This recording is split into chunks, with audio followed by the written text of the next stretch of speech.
Hello, everybody. It's been ages since I have been online, and I've been moving around a lot all over the country. It's just been a very different and busy time for me. I'm still kind of a nomad, and the date on moving up to Edinburgh is hopefully nearing the end of this year. There's a lot of plans in the pipeline. There's Canada in the pipeline, Australia in the pipeline. There's Aura Mediator courses in the UK in January. So there's a lot going on. I'm really loving life and enjoying the opportunities that have arisen from being a nomad. So I've wanted to come on today. It's been something I've been meaning to do a video on for a while. So I actually have quite a lot of notes because it's quite a huge topic actually. So it might end up being a couple of videos, but let's see how we go. I don't want to keep you here too long either. Hello to everybody, and thank you for joining me. And so what I wanted to talk about today is where are our energy leaks? Where do we give our power away? So this is a huge topic, certainly in the times that we are in, and just the way that we have evolved as people, the emotional patterns that we have created around our family life, our relationship life, our work life, how we relate to our mission and our purpose that we're here. So this is like an actual energetic, emotional, mental, spiritual, ideological minefield, really, about how we lose our power and how we give our power away, and where we allow our energy to drain from us without even realizing. Many of these, this will be subconscious and unconscious ways that we are actually doing this to ourselves. So it really does take witnessing, time, and courage to start owning your energy and start really taking responsibility for the life that you want to live and the way you want to spend your energy and the way that you contribute to the people close to you, but to our communities and society at large. So hopefully this doesn't sound like a bunch of lists, but I'm going to try and talk into where our energy leaks are. So you know that you're leaking energy when you have no energy. You feel exhausted and tired, like on a physical level. But even if you're very healthy, you can sometimes just feel drained by the environments you're in, or the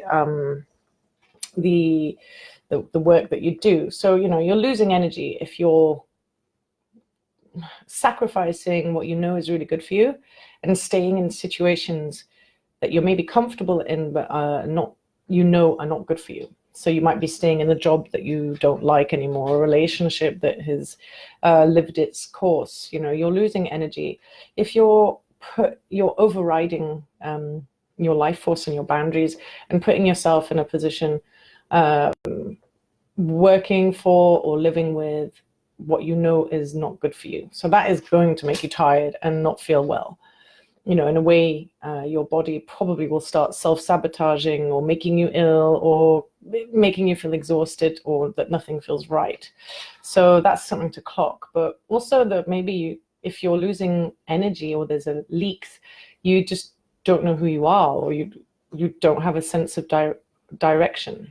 Another one is just noticing that your energy is totally sucked up into dramas and maybe even very surface level stuff. So maybe the people dramas, but maybe you're just sucked into the TV and what goes on there, or the politics, or Brexit, or whatever.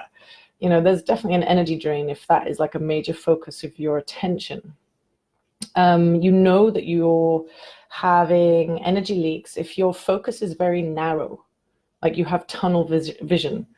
The world doesn't feel full of opportunities. The world isn't exciting to you. There's possibly a chance that you're losing power and energy if it feels very narrow and like there's no options.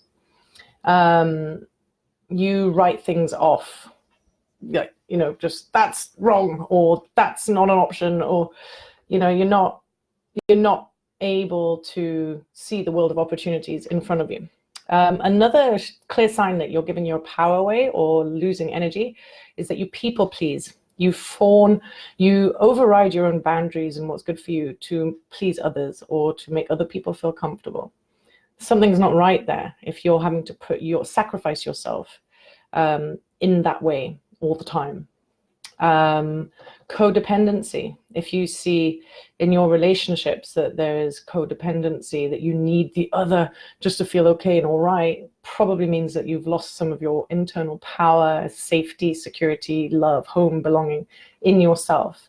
If you're externalizing that to another, which means that if something happens in your relationship or relating with another, which makes you feel like a collapse or like you're in a state, then there's codependency there and a loss of power or leaks going on. Oh, Lauren, you're going to have to be patient. She says, how do we fix it? Like, you're going to have to be patient. I'll get there in the end. I've got quite a lot to get through, actually, to get to that point. I'm going to go into more detail. You also feel like anger, guilt, shame, worry, all those kind of low, we call them lower vibration emotions. But if you're generally feeling like that all the time, you're draining your energy. So what does having power feel like? It feels like you know yourself. You feel grounded. You have energy to create the life that you want. You know your truth. You have a sense of certainty. People feel it from you as well, that you know yourself and you know what you're talking about is your truth. So it's kind of unshakable. People aren't going to create drama with you if you know yourself. Although it can trigger people as well. You know your heart. You know the difference between being in your head and being in your body and in your heart. You know that you have your power, that you're not leaking energy when you trust yourself ultimately. And you know that if everything changed in your life, you'd still be strong within yourself and know that you belong or that you have love or that you're safe, regardless of what's going on around you. So for example, me being like a nomad and not having a proper home since April, which was part of the plan, I've had to really find those inner resources that four walls I call home actually got nothing to do with that. That sensation has nothing to do with home. It's actually a sensation in the body. I guess when you have your power or you're not leaking energy, you do certainly feel more peace and joy and compassion. You have room for forgiveness in your system rather than blame and judgment and resentment and bitterness.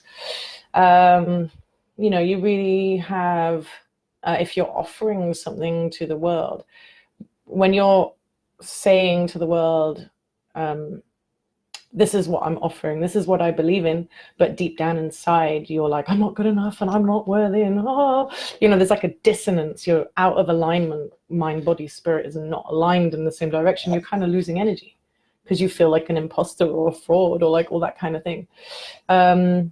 Having your power in your body, having your energy in your body, gives you a faith in the future, a faith in yourself and a faith in the future.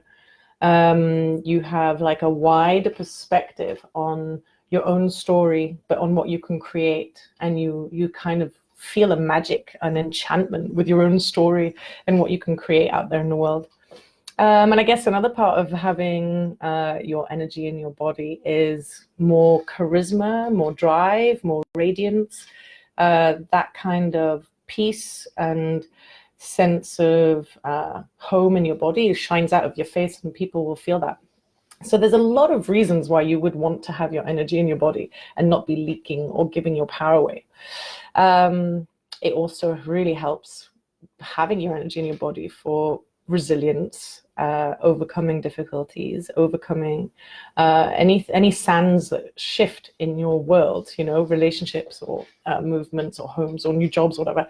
Having some inner resilience and having your energy in your body means that you just know that you can overcome anything that happens. Obviously, we all have emotions and feelings and pains and traumas, but the more you know yourself, the more you know your boundaries, and the more you know your energy, the more resilient you are. And so I guess what I'm talking about ultimately is to this thing that a lot of spiritual people call sovereignty.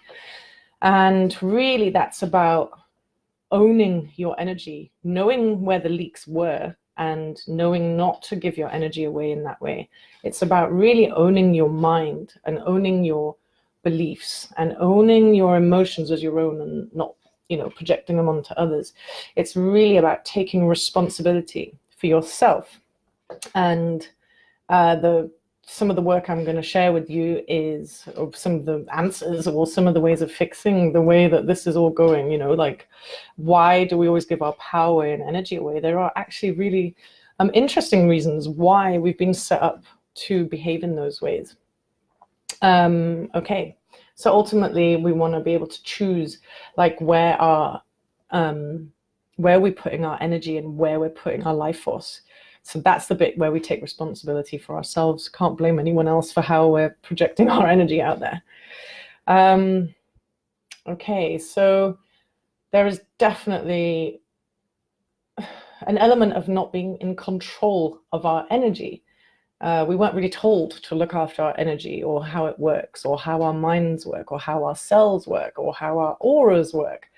So this is where we have to take responsibility in educating ourselves so that we can start shifting towards this sense of peace and joy and certainty in our beings. So how we lose energy mentally, for example, so this is just very broad, but we think about other people all the time. We think about a story that happened over and over and over and over and over and over again. That is our mind just being untrained and unreined. And the mind, I really believe the mind is a muscle that you build. You work a muscle out and it gets stronger and it knows what it's doing. Same with the mind. If you let the mind just kind of be lazy and do what it wants and let it just flow down all these crazy avenues, where is your energy going? And you have no control over it if you're not kind of actively training the brain to behave the way you want. Sort of similar with the emotions, but that's a bit more complicated. But you want to get to a place where you have an ability to recognize when your mind is running away and maybe not being kind and nice, and have some tools or techniques that you use to kind of go, hey, come on, rein it in, come back to the present. What is actually important here? And is this a good use of my energy? So when people have an aura transformation, there's a tool that we teach, which is sorting energy, learning to pull your energy back every day and sending back other people's. It's really knowing what's yours and what's other people's. Because if you go home before having an AT, you could be around people all day long and go home and you'd feel like all sorts of emotions, maybe down on yourself, repeating scenarios, and then not realizing that half of that might not be your emotions and your thoughts in the first place. You've just picked up, Bob and Shelley's energy from their messed upness and you've taken it home with you, and then you're living it and you're like, oh, why do I feel anxious and depressed? So learning to sort your energy and start realizing that not everything that you're feeling is always your own is so important. And it's the same, with the mind, is just realizing, well, how much of these thoughts are actually mine, like my essence, my true core being. Is that really how it thinks? And is this really how it behaves? So starting to kind of witness the mind and start working with the mind. There's so many ways of doing it. I'm not going to go into it now, but just take some time to realize, like, what are your thoughts doing? Because I realized with the aura transformation work of pulling my energy in all the time, eventually I basically trained my brain to stop putting energy where it was useless. Stop thinking about scenarios that had happened, stop going over things, stop wasting energy, because otherwise at the end of the day I was going to make myself pull it all back anyway. So eventually my brain was like, oh, I'm not wasting energy there, because otherwise I'll waste more energy having to pull it back later. So take some time, I think, to just really work with your brain and your mind. And it's the same goes for overly rigid thinking. We're talking about mental space now. So like overly rigid thinking, which also fits in with like dogma and ideology, is like, this is the way things are, this is the only way. You could spend hours arguing about some words with someone or with a politician or something, but what is that doing for your energy, really? Just going around in circles or being so rigid about a particular idea, you're closing off half the world's belief system or half the world's way of thinking about things. What does that do to your opportunities and to your ability to be open to what is out there rather than putting the blinkers on. So definitely learning how to use the mind and make it work for you, but also be less rigid, I think, with your thinking if you can, because you don't know what you're missing. When it comes to like ideology, I was thinking, you're losing energy when you just live life towards the status quo. This is how things are always been done. And this is the way things are here. And this is what you should do. And this is what a good girl does. And this is what a good boy does. And you're just sticking into like the trenches of ideology from the past. You're living basically the past of someone's, what our ancestors thought was the right thing to do. And so I think you can lose energy and power by just slipping into that slipstream and maybe not paving the way that is true to you and to what is right to you. So, maybe deep down inside, you don't agree with, let's say, the education system or the politics or something, but sitting there thinking about it or being stuck in that resistance with an idea or a way other people are behaving, then you're losing energy to ideas, basically is what I'm trying to say. So I think ideologically, it's, for me, to the place I've got to, is I find it very hard to invest in other people's like ideologies and dogmas. And I find it, unless I've seen it and felt it and really, really, unless I've lived and experienced and felt something, let's say transformational energy or a belief system that someone's trying to share, unless I felt it, I don't really know. I'm not going to invest loads of energy in believing it until it's actually a fact in my body. So in terms of ideology, I think it's so important to maybe step out of the comfort zone and to reality test different ways of thinking and believing and feeling. Don't write stuff off just because someone said it's not true, it's not right. That's led to so many wars, so much strife, and so much going around in circles, like in our politics, for example.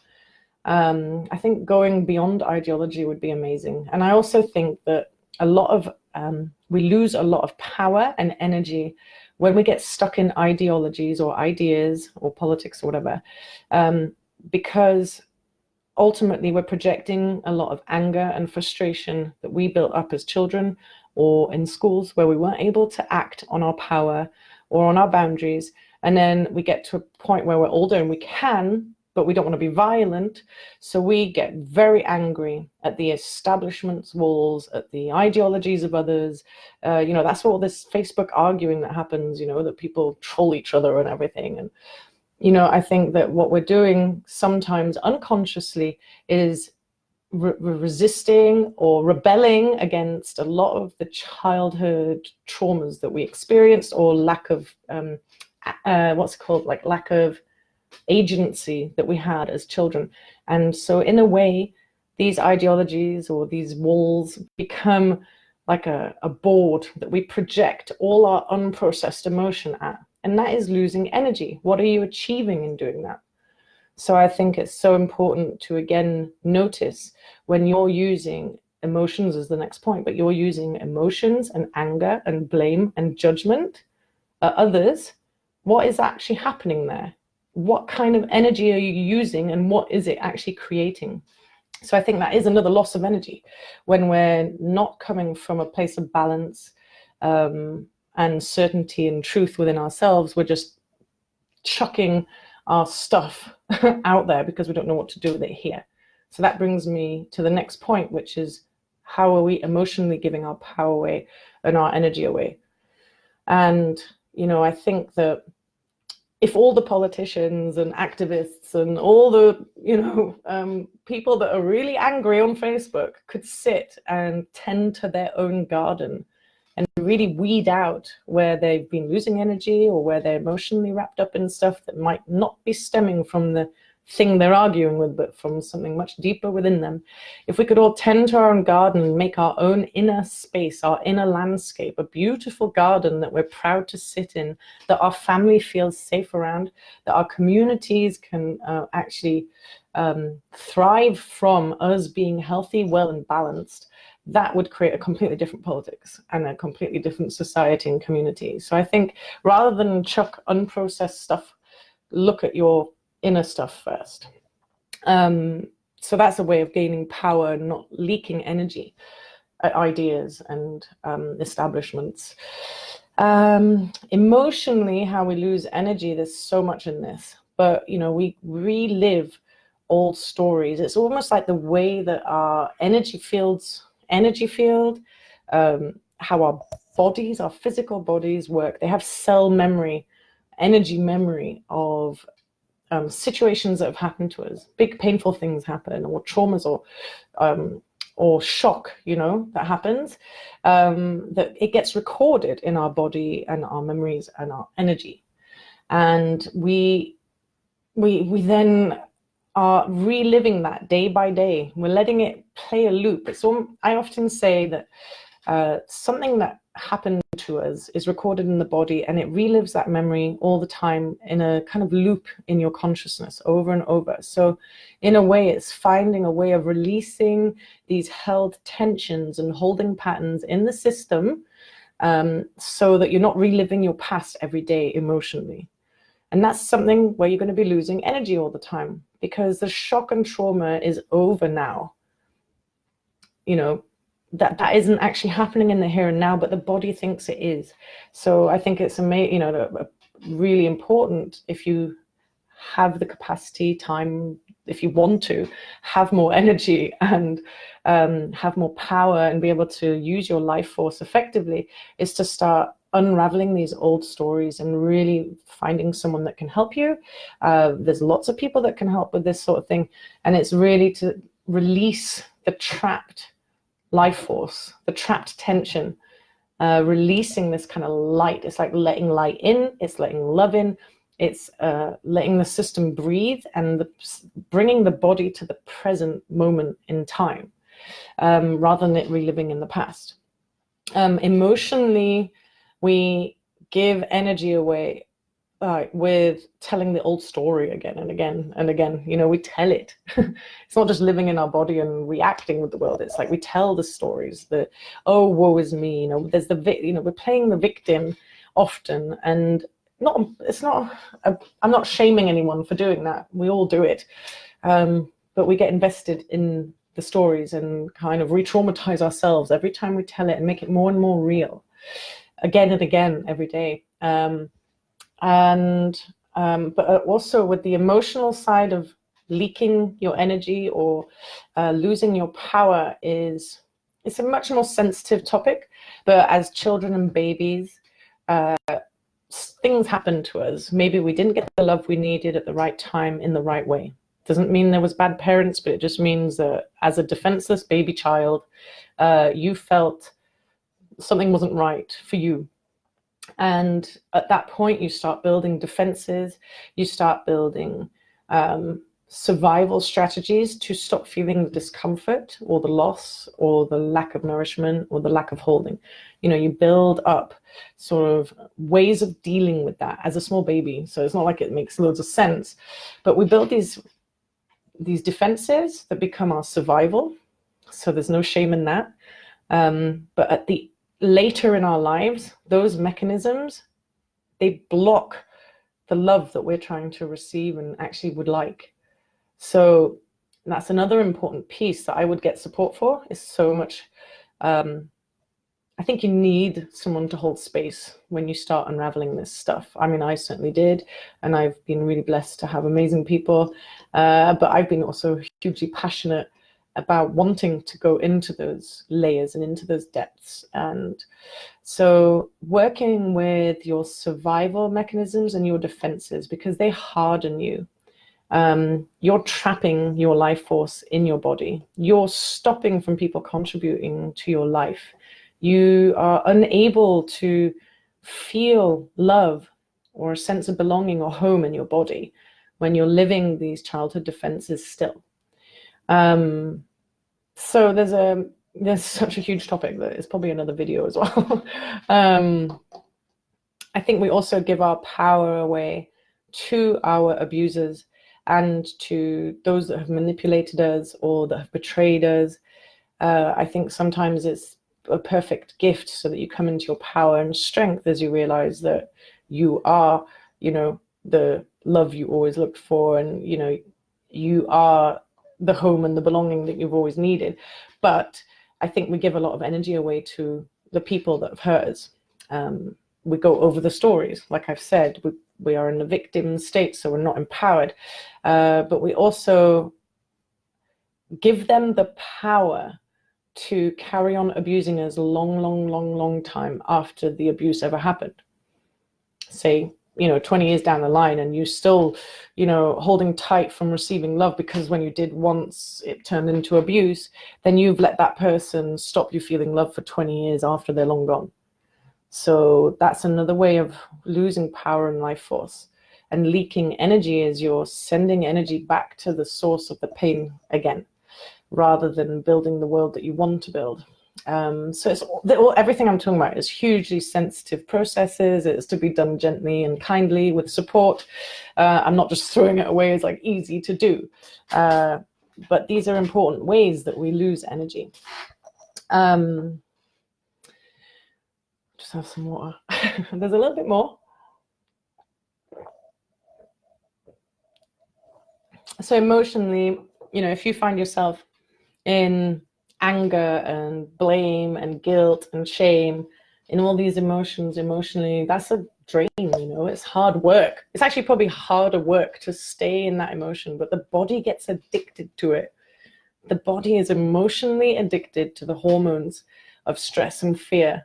So it's trying to recreate that every day, all the time. Like, what can I worry about now? It's like that thing, the cup's never full. So it's also looking at, where you're keeping yourself emotionally. And again, like the brain I was saying, is you train the body to stay in the emotions of awe, love, joy, peace, happiness as much as possible. And I don't think anyone's perfect at it. Although not that I've met. For me, it's a continuous work as well. When stuff is moving and shifting around you, that's when you have to kick into the tools, and the practice you've put into creating the emotional environment that is good for you and safe for you, and that makes you feel good. There is also the traumas of our ancestors and our species. So the way that and I'm going to talk about this again, but the way that the aura works, what we call the old aura in the aura transformation stuff, there is all these ways that energies can plug into us, which if you were to upgrade your aura to the crystal aura, then there isn't as many plugins or ways of energy influencing and pushing and pulling you as it does with the old aura. So the function of the aura is how it connects us to the world, how it relates us to the collective consciousness, how our ancestral imprints and mindsets and emotions have been imprinted into us. How is that working energetically? And I see that the aura has a set of functions in relating us to all these things. And when I had my aura transformation and dissolved this old aura and all those plugins, it meant freedom from loads of patterns that had been happening to me. So I had lots of negative thought patterns. I had a lot of emotions that were not comfortable, like I'm not good enough and I've failed and blah, blah, blah, blah. And all this stuff that wasn't really me, because there was no evidence that I was any of those things, and, with my upbringing or my friendships. But it was there all the time. And I had the aura transformation and it all disappeared overnight, years and years of it, and then it gone. There's a lot more to what else unplugged. I have a video called minutes, hours, days, months after my aura transformations somewhere in YouTube and on Facebook, which explains everything that happened after my aura transformation. But we are living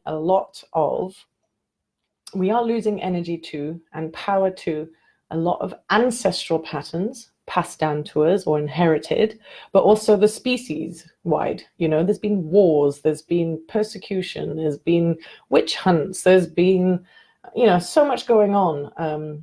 Institutionalization, industrialization, all the stuff that organizes us as humans is still part of us somewhere.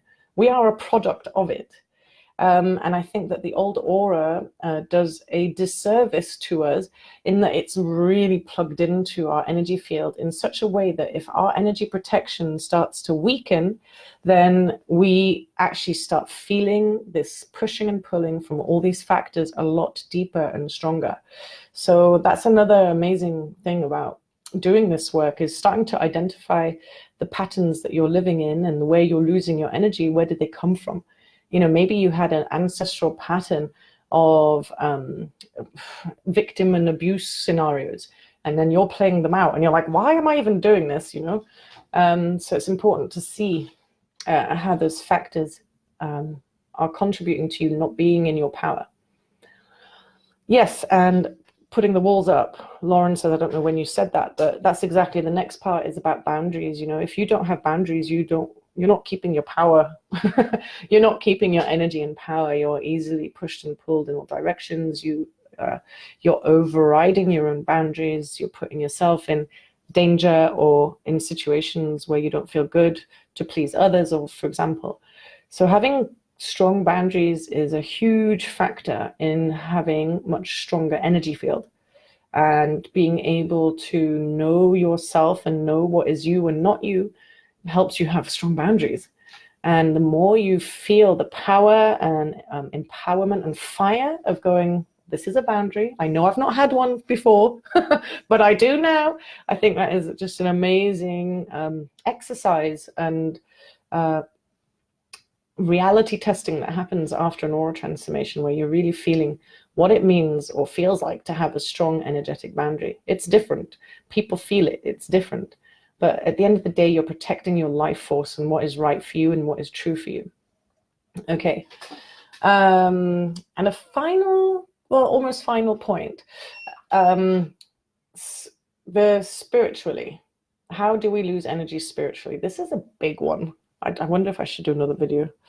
Briefly, where the old model of spiritual seeking or spirituality or self-development is you're looking for a guru and a teacher and someone out there, and you're putting all your energy in them and waiting for them to give you the answer. It's the same kind of strange energy when you pray for something. I don't have anything against praying or setting an intention or seeking like belonging from like the source and the universe and God.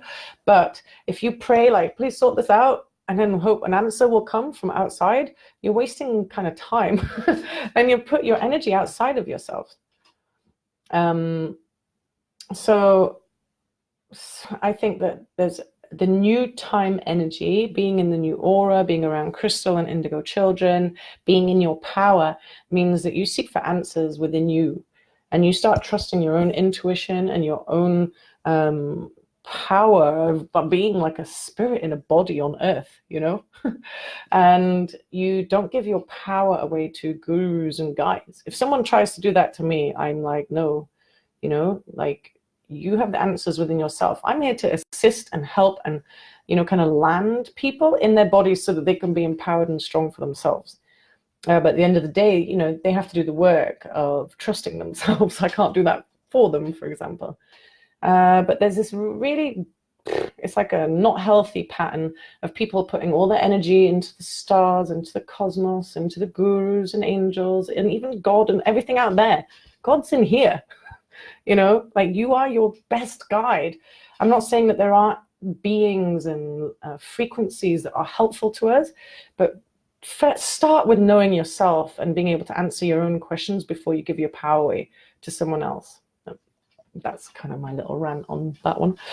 And I think energetically how we give our power, I've kind of talked about it a little bit. There's a question here. Lauren says walls are negative. I mean, I just used what you said, putting the walls up, to lead me to boundaries. And it is true that I think there's a scenario with boundaries that are quite important. So if there's been abuse or violation or no boundaries, too much people pleasing, not knowing the self, neediness, all that sort of no boundary stuff, I think it's so important to learn strong boundaries, even if they are like walls. You know, until your energy field has encoded the information of you having self-worth and boundaries, they have to be quite strong.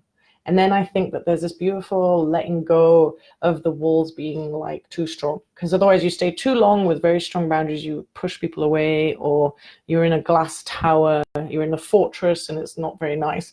But maybe you needed the strong boundaries for a time, and then it's this difficult, starting with the abuse and that kind of thing, and then slowly having to learn to not drop boundaries but loosen them and allow relating to happen and allow love in. It's all quite unsafe and a bit uncomfortable. So I would say that there's like a pattern with having strong walls and then less strong walls, but maybe not call them walls, just boundaries is enough. Just the energetically, how we lose our energy is not taking responsibility for ourselves. Everything I've said is basically every time you put your energy into something outside of yourself and chuck all the energy into that, whether it's anger, idealization, whatever it is, like attention, drama, focus, outside of the body, then you're losing energy. So basically I'm saying rein it all in, even if it's just temporarily, just rein it all in. Where's all my thinking going? Where are all my emotions going? Where's all my anger going? Where are my defenses at? Why am I doing that? Why am I blowing up? Why am I shrinking? Why am I hiding? Try and start seeing all the patterns that you built up. It's a complicated thing. I've spent years totally obsessed and excited about this stuff. So, but having, for example, having the old aura. So if you're born before 1987, you've got this, what we call the old aura. There's nothing particularly wrong with it, and it's perfect for some people, but for most people it's damaged, it's frazzled, it's frayed. I mean, you keeping your energy in your body is difficult because you're porous.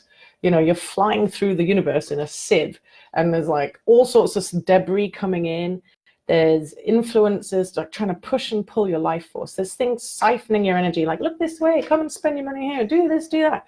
You're not in your center. It's really hard to feel where it is. So I think having like the aura transformation as one option is dissolving this leaky, sieve-like energy field and unplugging all this stuff that isn't really you, your core, and drawing your spirit energy into your body is just a way of you becoming empowered to know yourself, to be grounded in your body, to belong in your body, to feel home and love in your body, and to go from there, start building boundaries about this new place that you love of yourself, start building boundaries there, and then you choose where you put your energy, and you start being much more aware with this much stronger protection, what's yours and what's someone else's. Like, you're much less likely to be affected by someone's terrible mood or someone being defensive at you because you're like, well, that's not my thing. Suddenly a lot of drama and stuff that your attention gets totally sucked into is no longer even interesting when you know yourself and you're in your body. So I think I've talked plenty. I didn't realize I was going to try and keep it under 30 minutes, but hey, once I get started, I get started. So, aura transformation maybe doesn't have to be the answer for you, and I hope that you found this useful anyway, just to take note of where you're at with your energy leaks and power. But if you'd like assistance, there's quite a few aura mediators all over the world, but in England too, or you can contact me. And if the aura transformation would be something you want to work with, there are courses in the UK. There's one in January, and then there's one in Canada in spring, hopefully. So that isn't, if you really want to be in your power and really know yourself and really be in your individualized consciousness, then the Aura Mediator course is the place for you. I mean, even just on the self-development level, it is incredible. You have like a 4-hour kind of another aura transformation in a way, which is so epically grounding, so clearing, and really like plants you in your power. There's that. And then obviously there's my heart retrieval kinesiology work, which we can go really deep into the layers and the emotions and the mental and the spiritual, all of it. So there's a lot on offer, but I just hope that you find the support that you need from the person that fits for you, and can start taking your power back and really enjoying your own life force, because it is precious. Lots of love, everyone. Thanks for tuning in, and who knows when I'll be back.